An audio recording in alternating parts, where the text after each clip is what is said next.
Understanding ADHD, a professional development presentation. Let's start with the basics of ADHD. It's one of the most common childhood mental health conditions affecting millions of children in the United States. The core symptoms include things like impulsivity, hyperactivity, and trouble paying attention. This can disrupt school performance, their home life, and many friendships. Diagnosis usually requires these behaviors to be frequent, last for at least 6 months, and occur in more than one setting. ADHD is not a one-size-fits-all condition.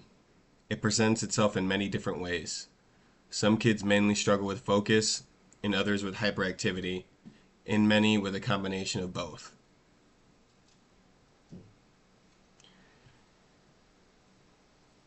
ADHD typically emerges early, often among ages of 7, and is most often diagnosed during early elementary school years. National data shows that over 11% of children in the United States have been diagnosed with ADHD. Boys are diagnosed more often, in part because their symptoms tend to be more disruptive and noticeable in the classroom. Meanwhile, girls may be overlooked, especially if their symptoms are more internal, like daydreaming, anxiety, or withdrawal. ADHD is not something kids usually grow out of. Many symptoms carry into teenage years and possibly beyond. Risk factors for ADHD include both genetic and environments. If a parent has ADHD, there's a much higher chance that a child will too. Brain imaging studies have also shown structural and chemical differences in children with ADHD, especially in areas responsible for attention and impulse control. But biology isn't the whole story. Children who experience prenatal exposures to substances are born early or at a low birth weight, or grow in highly stressful environments are also at a higher risk. Social inequities can add another layer. Some kids are missed entirely, while others might be misdiagnosed due to a cultural or racial bias.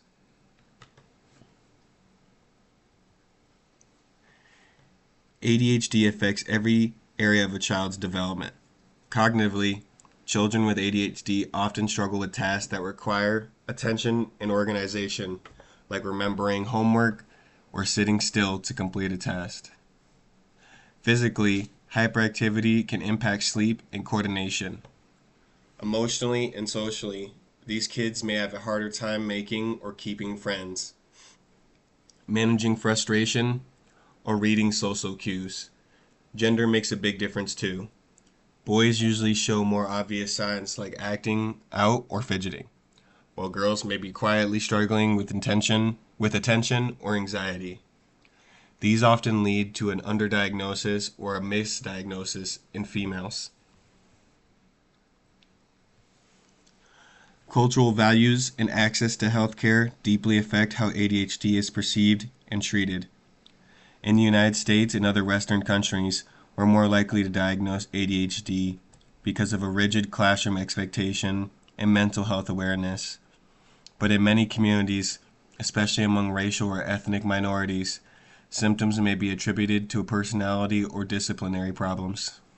Systematic biases mean that children of color or children from lower income families are less likely to be referred to a diagnosis or receive adequate care. These cultural and structural differences make a major role in whether a kid can get help or will fall through the cracks.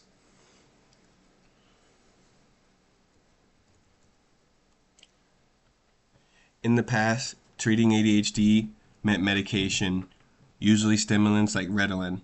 These are still commonly used, but now we know that combining medication with behavior therapy, teacher collaboration, and parental involvement leads to better results. Today's strategies are more flexible and personalized, like using visual cues, incorporating movement into learning, or creating quiet spaces to help kids refocus.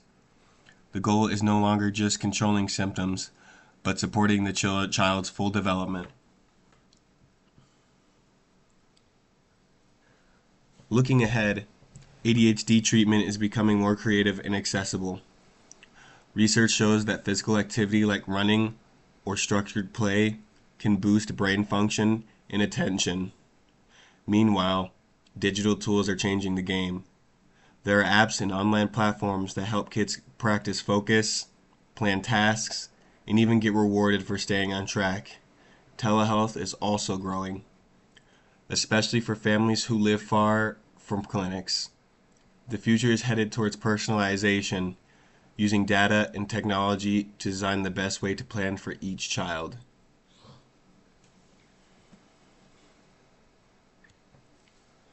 So, what are the best practices for supporting children with ADHD? First, no one method works alone. The strongest results come from combining strategies, medication when necessary, plus therapy, school supports, and physical activity. Parents and teachers should be trained as part of the team so that the child gets consistent support at home and school. We also need to catch ADHD early and use assessment tools that are sensitive to cultural backgrounds with the right tools and support children with ADHD can have to thrive.